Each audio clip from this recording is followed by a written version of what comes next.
Gaëlle Renard, bonjour. Bonjour. Un grand merci d'avoir accepté l'invitation de la Fringale Culturelle. C'est un grand plaisir de vous recevoir sur le site. Donc on se rencontre pour la toute première fois. Vous publiez votre premier roman aux éditions Charleston. Pourtant, vous avez déjà publié des livres. Deux, Au secours, elle veut des fraises et Au secours, je suis maman, les deux aux éditions Le Duc.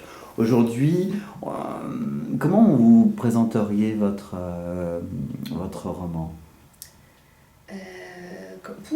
Comme une comédie, comme une chiclite? Beaucoup de gens qui l'ont lu me disent qu'il est drôle. Moi, je trouve qu'il n'est pas que drôle. Ouais. Je trouve que je ne l'ai pas forcément écrit dans un moment très, très drôle de ma vie, parce que c'était une période un petit peu difficile qu'on peut retrouver. Donc, il y a pas mal de nostalgie qui correspond à la nostalgie que certaines femmes découvrent au moment de la quarantaine, parce qu'il y a quand même beaucoup, beaucoup de choses qui changent.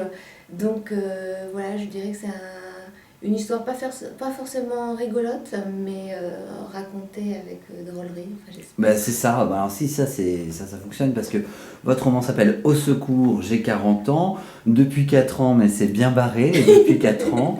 Je voulais le barrer plus, mais mon éditeur a pas Donc, voulu. au titre, on comprend bien que le passage de la quarantaine, c'est une étape. Ouais, je pense vraiment, ouais. Puis je trouve qu'il n'y avait pas grand-chose qui avait été écrit dessus. En fait, depuis quelques années, il y a des BD qui ont été écrites dessus, dont une BD qui s'appelle 40 ans, c'est pas vieux pour un arbre.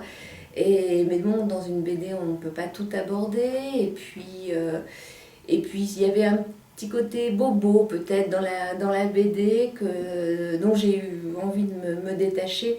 Même si c'est quand même l'histoire d'une bobo parisienne. Donc, mais j'espère quand même qu'on peut s'y retrouver.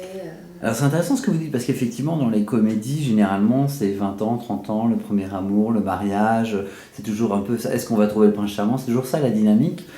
Vous, c'est l'après. Oui, ouais.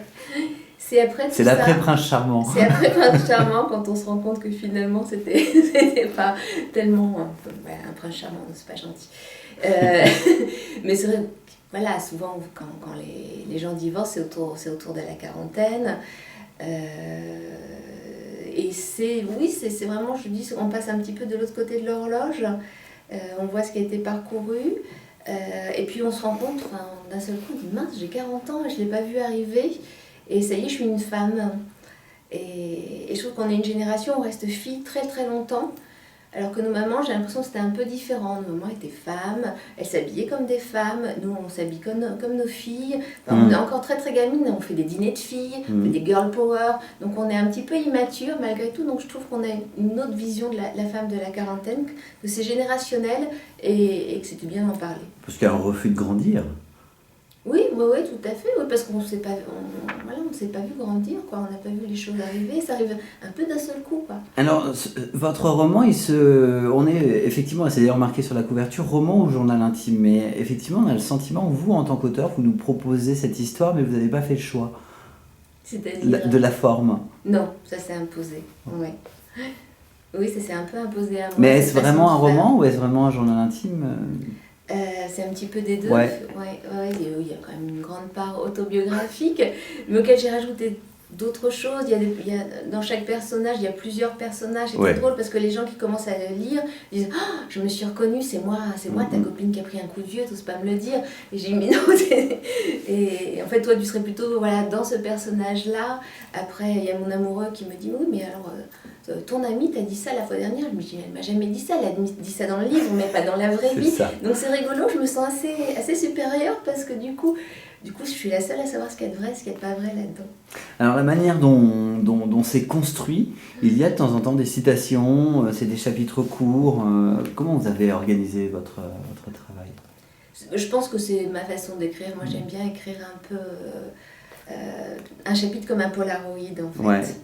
C'est ça, il y a un petit côté magazine dans votre présentation. Oui, mais l'idée c'est de partir de l'agenda de cette femme, en fait, parce qu'à chaque fois il y a un petit truc, voilà, moi je mets plein de choses dans mon agenda, donc ça peut être la liste des courses, ça peut être un rendez-vous au hammam avec les copines, et à partir de ce prétexte, eh bien voilà, c'est comme si elle se posait en face de son agenda et qu'elle pensait à ce qu'elle est en train de vivre à partir d'un moment de son quotidien. Ça aurait pu s'appeler Chronique quotidienne d'une femme ayant la quarantaine. Alors complètement, parce qu'après à l'intérieur il y a plein de thèmes.